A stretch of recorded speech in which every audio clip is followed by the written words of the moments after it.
어려움과 문제를 많이 우리는 갖고 살아가고 있습니다. 고민이 없는 사람 없고 또 염려 없는 사람이 없고 어떤 자기의 일의 인생에 갈등이 없는 사람이 아무도 없어요. 그래서 사람들은 그렇게 생각하죠. 예수 믿으면 행복하다고 우리가 그렇게 또 말하고 또 그렇게 알고 있습니다. 그런데 실제로 그렇습니까?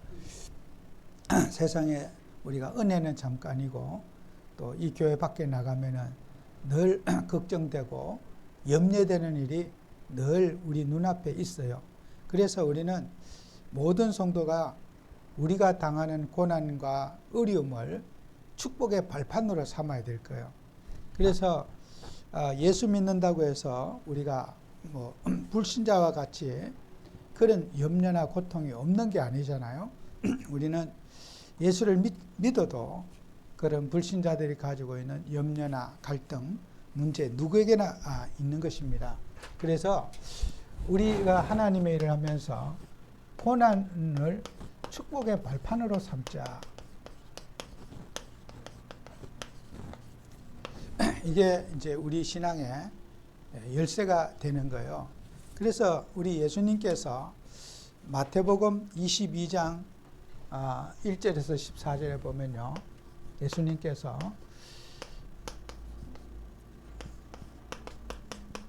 이 혼인집 비유를, 혼인잔치 비유를 예수님께서 우리에게 하시는데, 이제 왕이 잔치를, 큰 혼인잔치를 이제 하기 위해서 막 음식을 준비해 놓고 소와 양과 짐승들을 고기를 진수성찬을 차려 놓고 손님들을 초대했어요. 그 손님들을 초대하니까 초대하러 가니까 사람들은 뭐요? 나는 일이 바빠서 안 된다. 참석하지 못하는 것이 일 바빠서 나는 할 일이 많아서 나는 혼인잔치에 못 가겠다. 또 어떤 사람은 내가 사업이 너무 일을 벌리는 게 많아가지고 안 되겠다. 이런저런 핑계 대면서 혼인잔치에 거부를 하는 거예요. 또 그런가 하면 심지어 어떤 사람이냐면요. 혼인잔치에 오랬더니 그 초청한 그 사람들을 죽이고, 매로 죽이고, 욕보이고, 이런 일까지 이제 하는 거예요. 그래서 이제 임금이 그 보고를 듣고 우리 집에 잔치집에 아무도 안 오려고 합니다. 그러면 이 음식 다 어떡합니까? 그러니까 임금이 그러면은 내가 동네 어디든지 가가지고 모든 사람을 초청해라.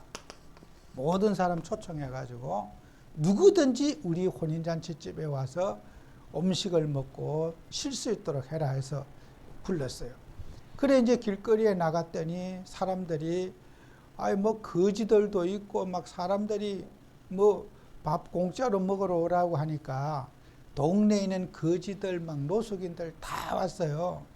그런데 왕의 혼인잔치인데 얼마나 거기에 이제 참 엄격한 자리예요. 그런데 그 음식 먹으러 오는데 냄새나는 옷 입고 구두기 세수도 안 하고 그렇게 들어오면은요 잔치집을 다 망가뜨리게 되는 거예요. 그 왕이 있는 곳에는 그래도 깨끗한 옷을 입고 세수도 하고 자세를 갖춰가지고 잔치집에 가야 되는데 길거리에 있는 노숙인들이 막 옷은 거지같이 입고 얼굴에 냄새 나고 이래가지고 가면은 잔치집이요 아는 것만도 못 하거든. 그래서 하나님은 그 주인은 아니냐, 저렇게 잔치집에 초대받으면서 예복을 입지 않고 온 사람들은 바깥에 내쫓고 저들을 감옥에 쳐넣고 죽이라. 그것은 왕회를 모독하는 행위다. 예복을 입지 않고 왕이 초청하는 그 잔치집에 왔다는 것은 왕을 모독하는 행위이기 때문에 저 사람은 죽여버려라. 이게 죽이라고 그랬어요. 잔치집에 예복을 입지 오는 사람은 없애버려라. 그래서 예수님이 뭐라고 하냐 14절에 보면은 청함을 받은 사람은 많대. 초청을 받은 사람은 많대. 택 택함을 입은 자는 적다. 그래, 택함. 우리는 하나님 나라에 이런 중요한 복음을 가진 우리가, 여러분은 택함을 입은 자예요.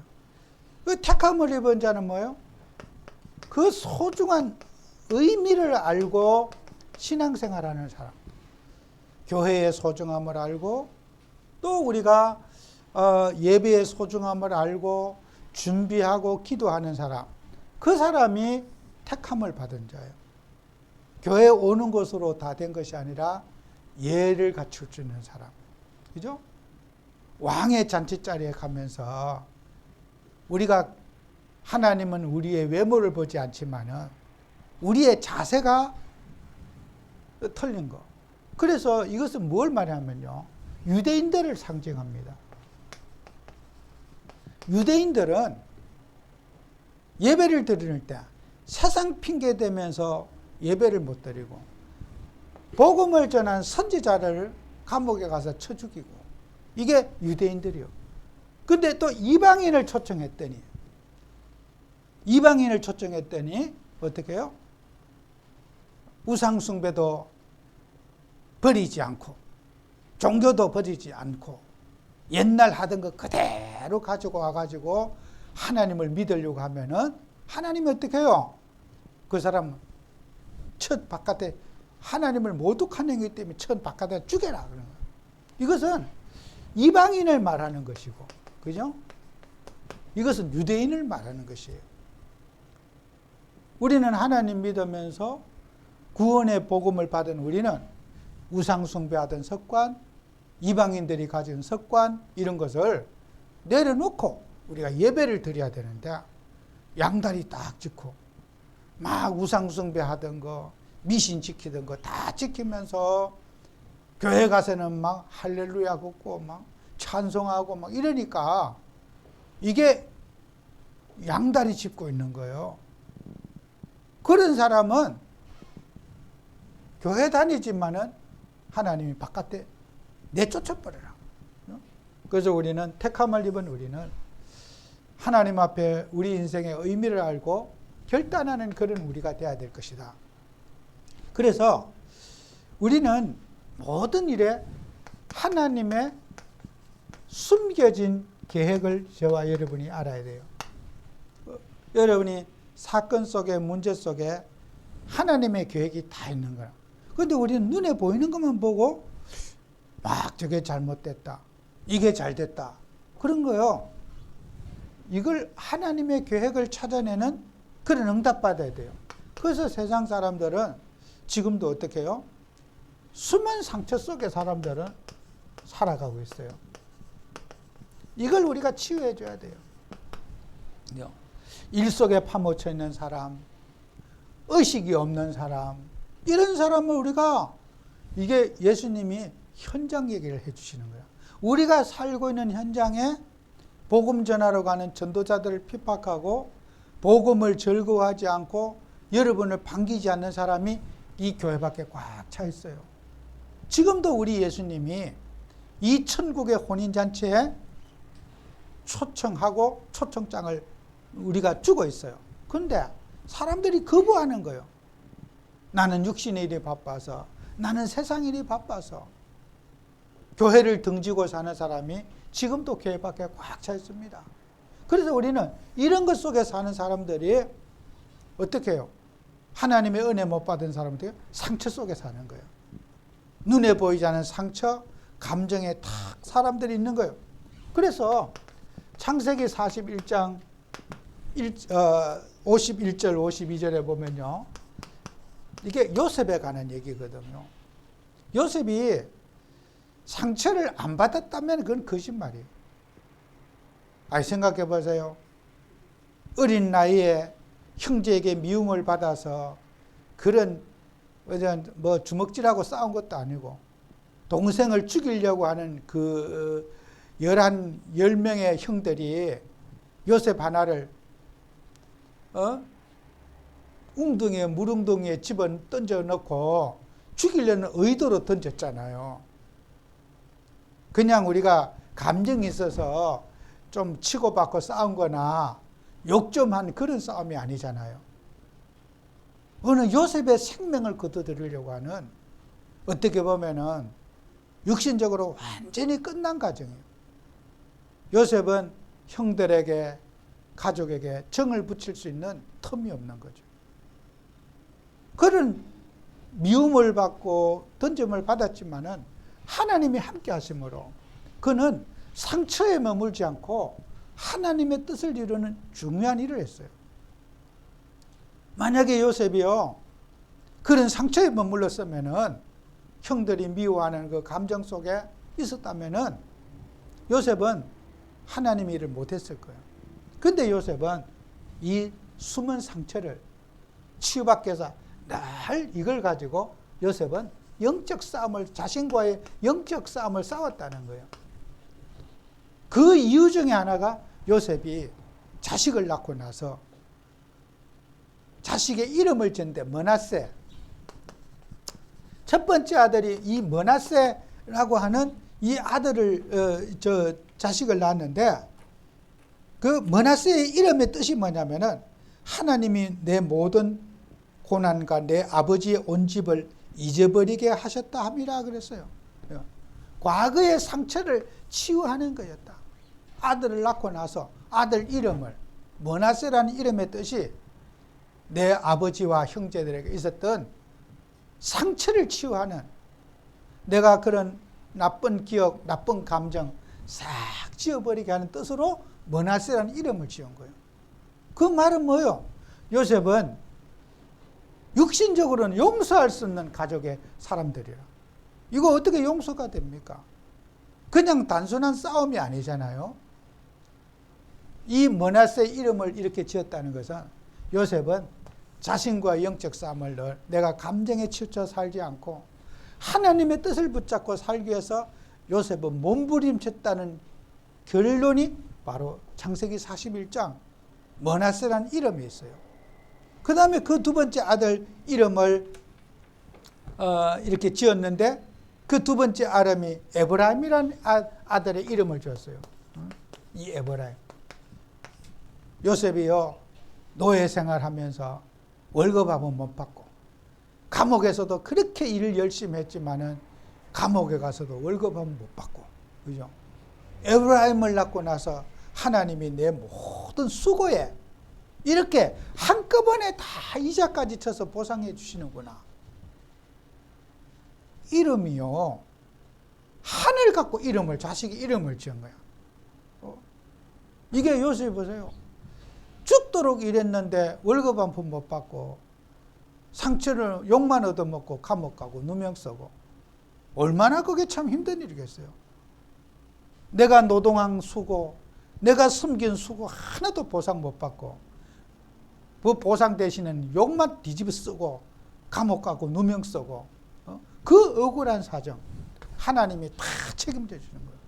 여러분요, 월급을 매일매일 받는 것도 있고 평생 먹을 거 몽땅 한꺼번에 주시는 경우도 있어요. 하나님은 분명한 것은 반드시 주셔요.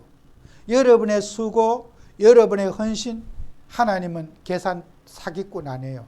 돈 떼먹지 않아요. 여러분의 수고를 하나님은 떼먹지 않아요.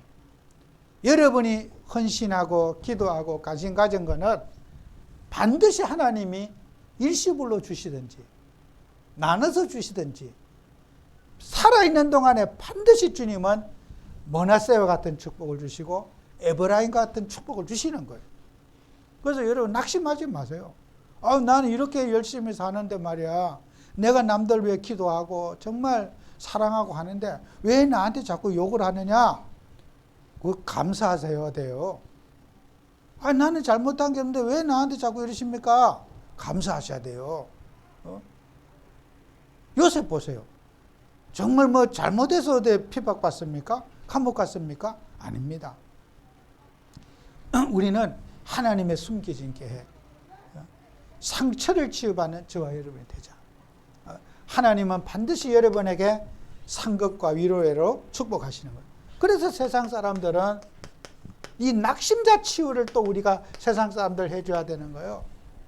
오늘 성경 말씀에 있는 그 내용이잖아요.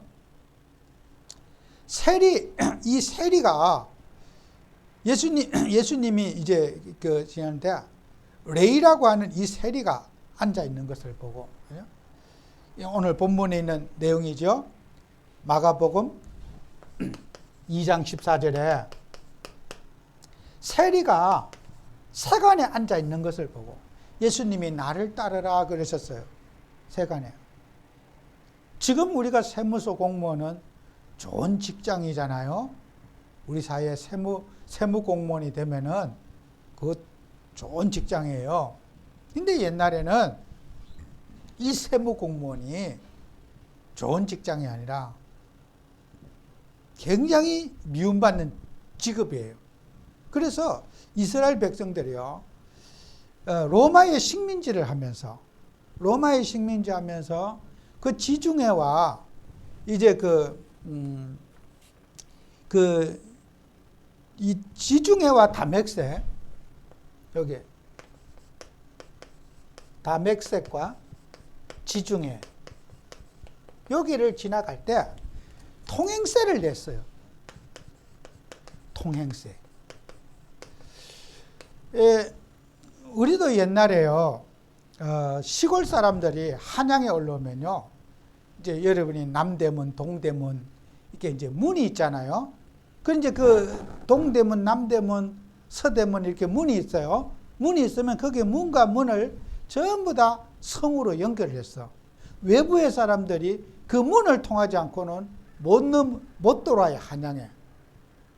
그래서 여러분 그 남대문 이렇게 굴처럼 있잖아요. 그게 사람들 다니는 통행하는 곳이라. 그래서 이제 시골 사람들이 한양에 들어올 때는 이제 호패를 봐요. 주민등록증을 보고 이제 혹시 첩자가 올 수도 있고, 또 그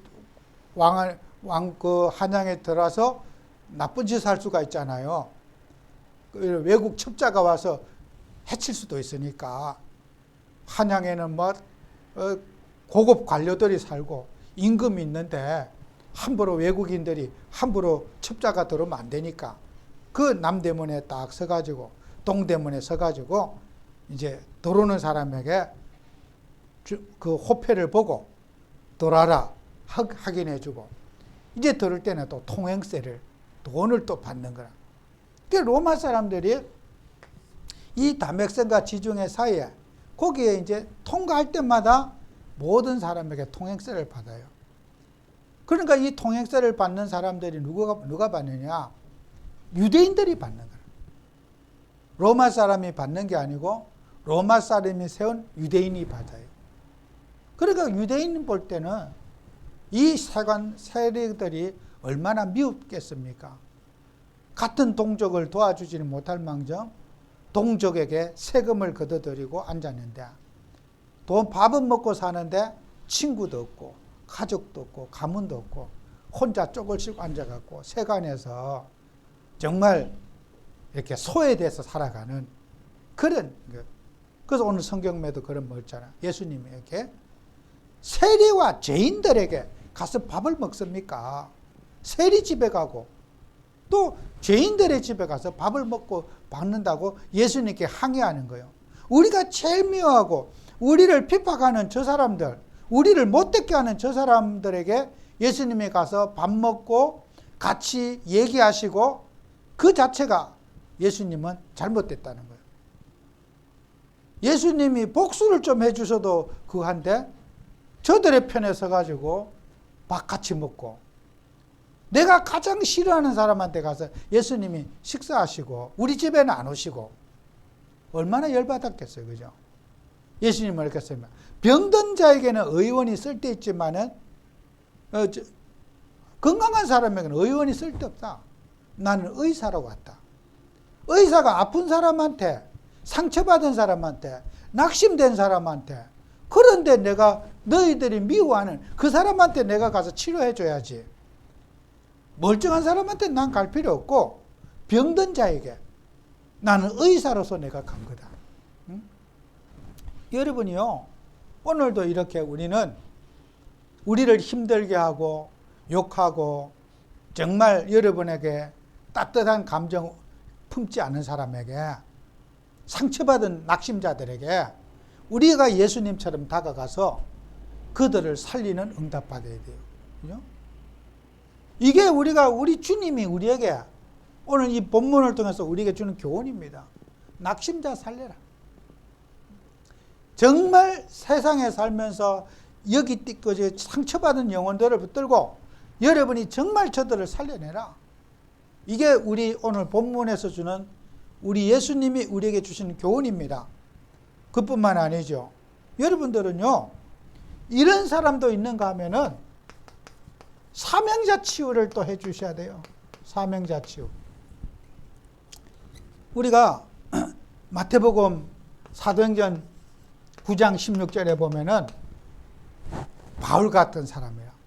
바울은 하나님의 부름을 받아갖고 너는 내 일을 위해서 고난을 받아야 된다. 그죠?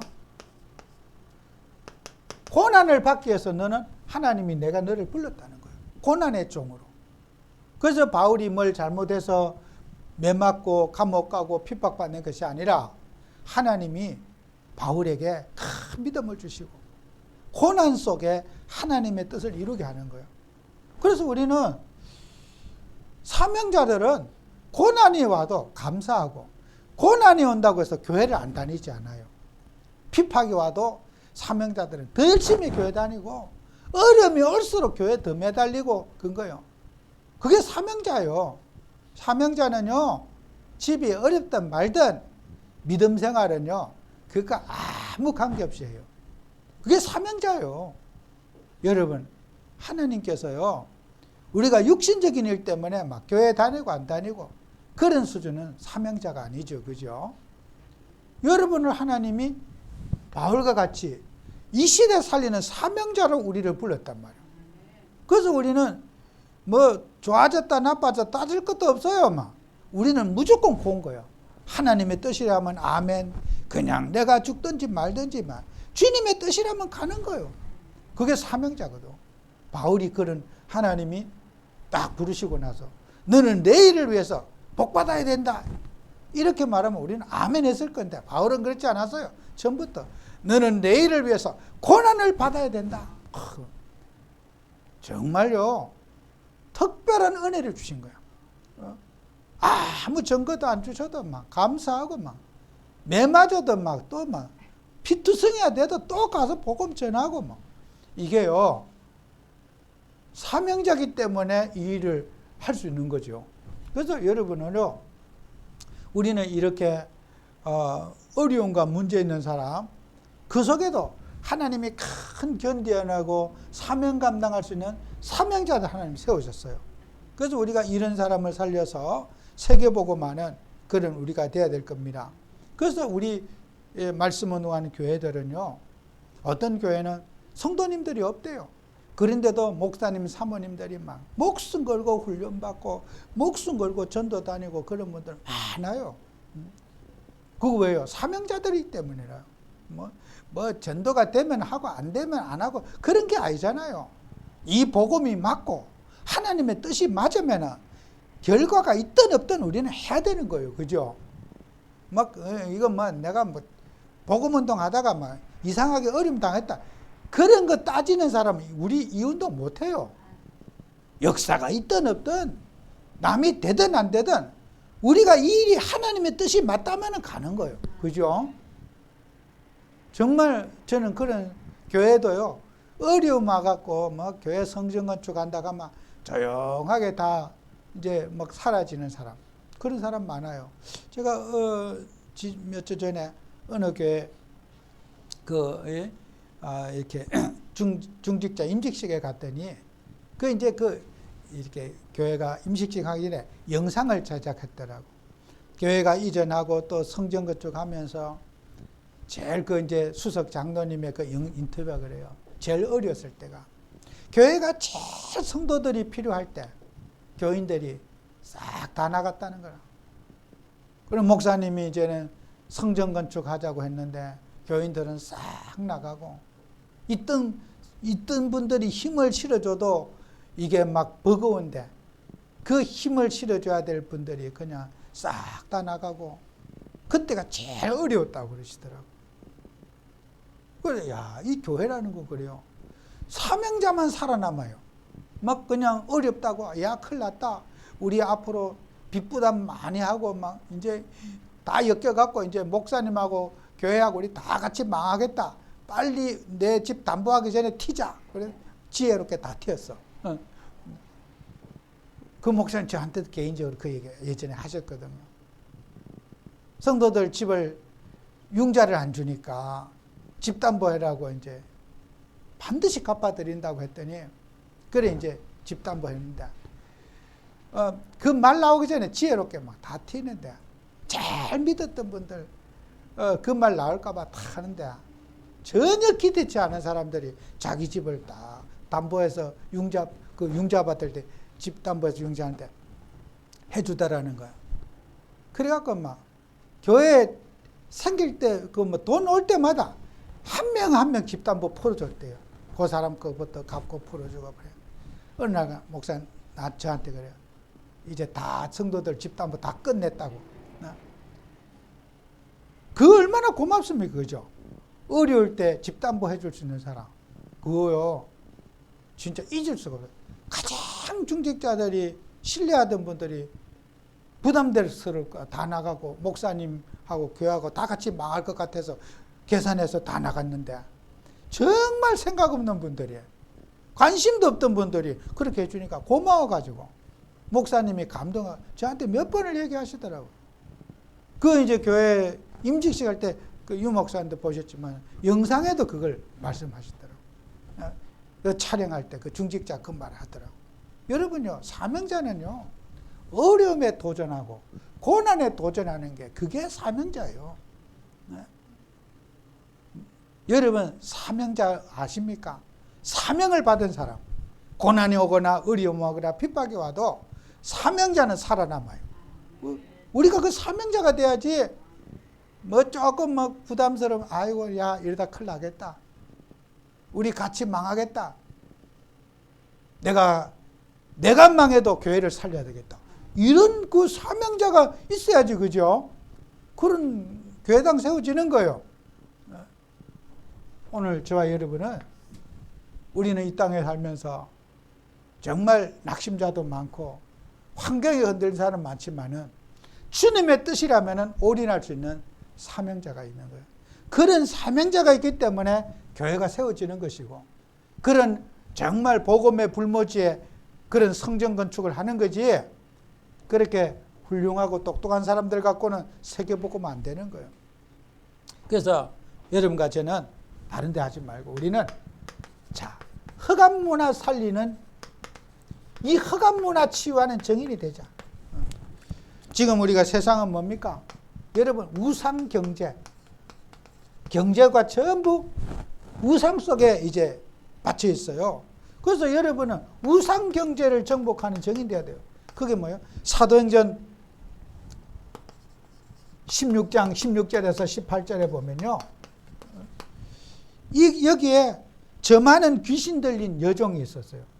귀신 들려서 저 많은 여종, 귀신 들린 여종이 점을 치는데, 이제 이 점술도 사업이에요. 그래서 이게 이제 그 귀신 들린 여자를 고용해가지고 이제 주인이 점 봐주고 돈 벌게 하는 사업이라. 근데 바울을 만나가지고 이 귀신이 나가버렸어. 귀신이 들려서 점을 쳤는데 귀신이 나가니까 점이 안 되니까 손님이 오겠어요? 안 오지. 그 점쟁이가 귀신이 나가고 나니까 점이 안 되니까 손님이 안 오니까 그 주인이, 이 사람을 고용했던 주인이 화가 나가지고, 여기 보면 성경 말씀 상관에게 알렸다 그랬어요. 상관이 아니라 이 사람들은 그 지역을 책임지는 보안관을 말해요. 그러니까 그 수사기관, 우리로 말하면 이런 검찰한테 신고를 한 거야. 지금 내 집에 여종이 이렇게 점을 쳐서 우리 집의 수익을 보장해 주는데, 내 집을 완전히 지금 망가뜨리는 이런 이상한 인간이 태어나갖고 예수라는 사람을 전해가지고 우리가 내 인생의 재산을 손해보였으니까 이 사람을 처벌해달라고 고소를 한 거야. 그래서 이 고소장을 보안관에게 주인이 갖다 주니까 보안관이 그 고소장을 접수해가지고 바울을 잡아들인 거야. 바울을 잡아들였대요. 두들 패고 감옥에 보내고 바울과 실라를.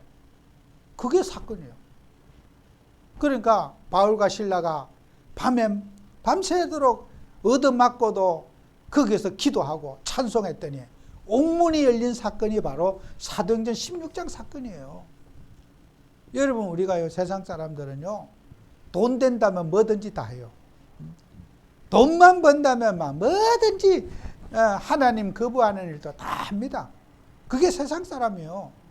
여러분, 허감 경제를, 우상 경제를 복음 경제로 만들어야 돼요. 이게 우리가 해야 할 일이에요. 그래서 지금 사람들은 지금도 그래요. 우상과 관계된 예를 들어서 음악이라는 콘텐츠를 만들어도요, 아주 그런 영적인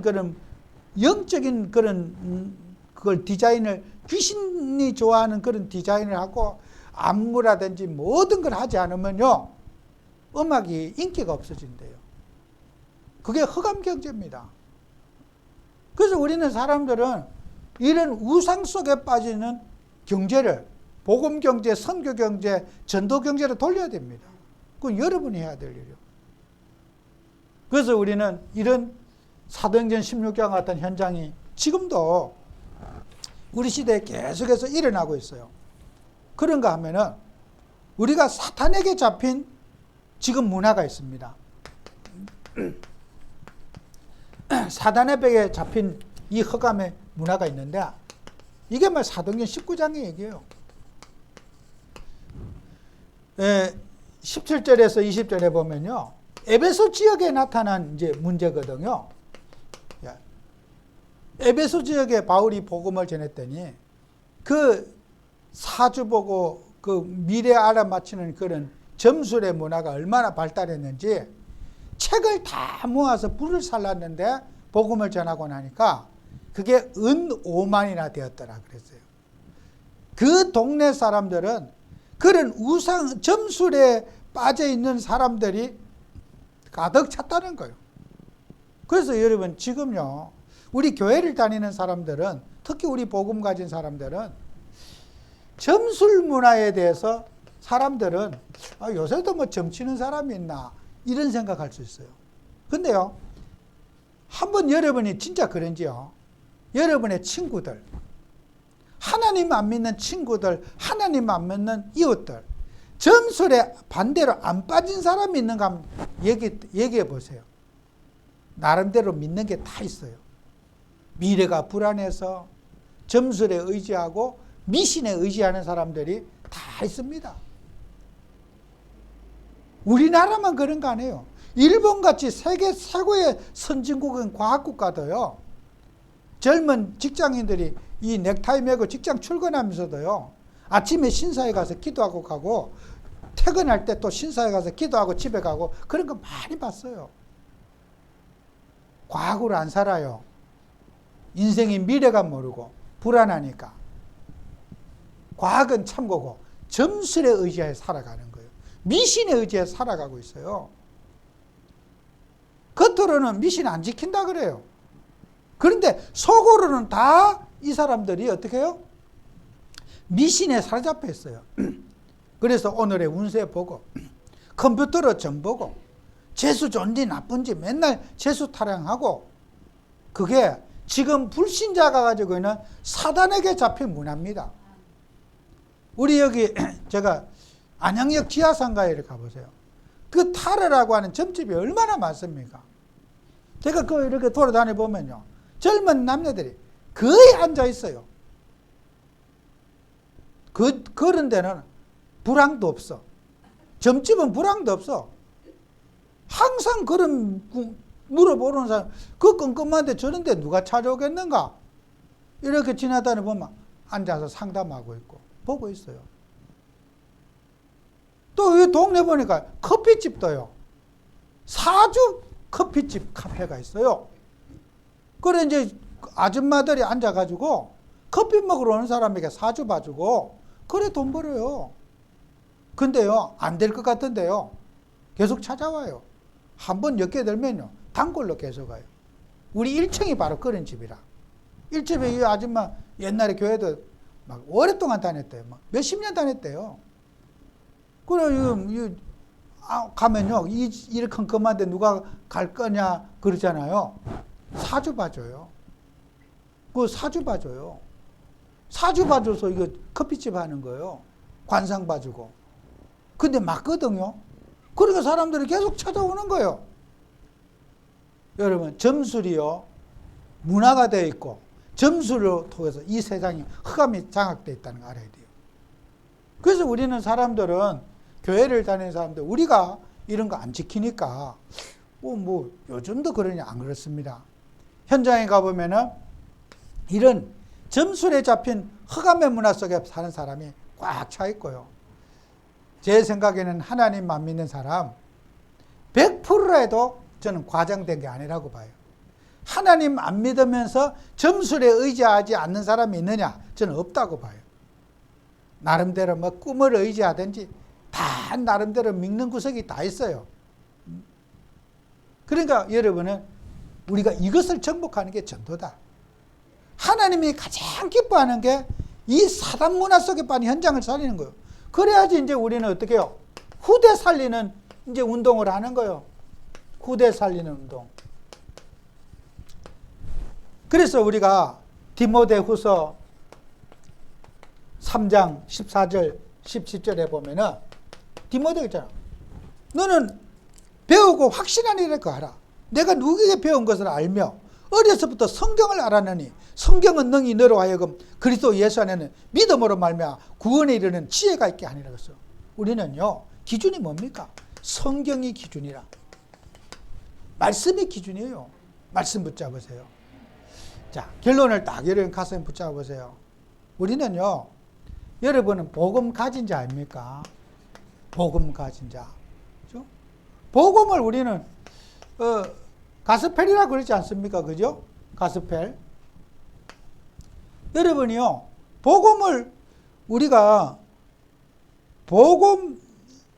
복음과 복음화는 다른 거예요. 그죠? 여러분 보세요. 복음, 그리스도, 복음이에요. 그죠? 복음화가 뭐예요?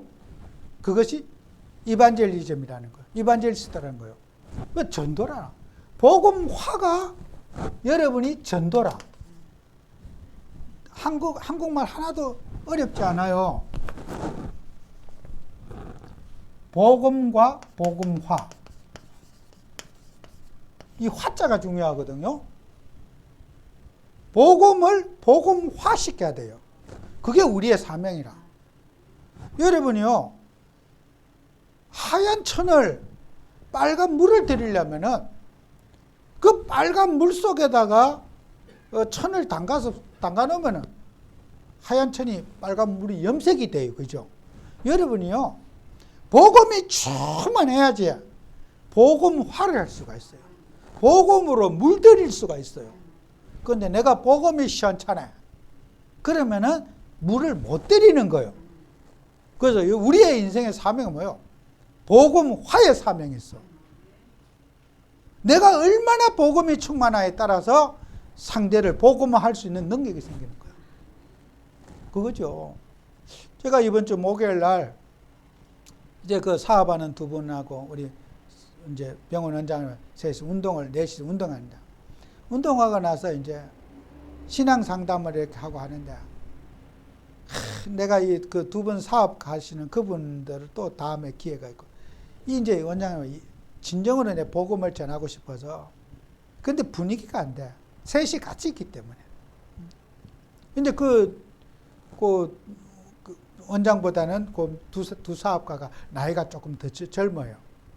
그리고 이제 이 안에 그러다가 이제 밥 먹고 헤어지고 오는데 얼마나 내가 아쉬운지요. 집에 와서 꿈을 꿨는데 꿈속에서 내가 그 선원장 앉혀놓고 메시지를 하는 거야. 당신의 모든 한계, 당신의 모든 문제, 당신이 느끼는 모든 거에 성령도 한계를 느끼는가? 당신이 성령 역사를 체험해봤냐? 성령의 능력을 아느냐? 아는 지식 이론 아니다. 꿈속에 정확한 내가 메시지를 하는 거야. 나는 실제처럼 생시처럼 앉혀놓고 메시지 하는데 깨보니까 꿈이야. 얼마나 그래 또렷하게 내 메시지 하느냐. 여러분요, 꿈을 꾼다는 것은 그걸 하는 마음을 갖고 있기 때문에 꿈을 꾸는 거야. 여러분이 생각하고 계획하는 것이 꿈으로 나타나는 거야. 악몽을 꿨다. 그 사람 평상시에 이상한 지저분한 삶을 살았기 때문에 악몽을 꾸는 거야. 꿈은 그 사람의 영적 상태라. 여러분의 관심, 생각, 내가 복음을 생각하고 전도를 생각하면 전도에 가는 꿈을 꿔야지 그게 정상이라. 그걸 복음화라고 하는 거예요. 아시겠죠? 복음화의 축복을 받아야 돼요. 복음화. 꿈속에도 저 기도할 때 많아요. 기도를 누리면 기도화. 교회를 여러분이 사랑하면은 교회화. 그죠? 그 교회화의 축복을 누려야 돼요. 그게 우리의 사명이에요. 그래서 여러분들은 제자, 우리가 학생들을 스튜던트, 학생이라 그러잖아요. 제자가 디사이플이잖아요. 제자와 제자화를 해야 돼요. 화자가 중요해요. 화. 내가 어떤 제자를 만들 건가? 내가 그리스도의 제자가 돼야지 제자화를 할 수가 있는 거야. 내가 제자가 안 되는데 어떻게 제자를 합니까? 제자화. 이 복음화, 제자화, 교회화, 이거 응답받아야 돼요. 우리가 정말 언약 붙잡고 승리한 여러분 되시길 바랍니다. 기도합니다. 정말 하나님 이번 한 주간도 복음 가진 우리가 복음화의 축복을 누리고 또 교회를 사랑하는 우리가 교회화의 축복을 누리는 저희들 되게 해 주옵소서. 정말 전도가 끊인 이 시대에 우리는 제자의 언약을 붙잡고 제자화의 사명을 감당하는 증인들이 되게 해 주옵소서. 예수님 이름으로 기도합니다. 아멘.